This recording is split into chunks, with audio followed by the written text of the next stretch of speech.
เห็ดเอาก็ต้องตักเลย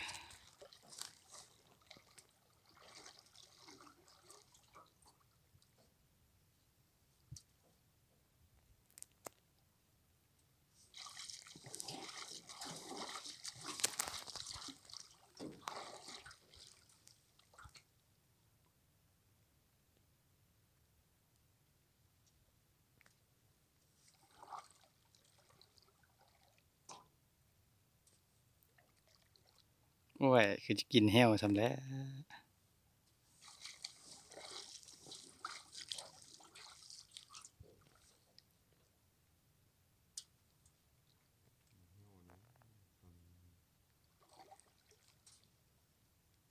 ตัวใหญ่สินะโดนตำโดนตำว้ายประเด็นไฟครับโซ่นะ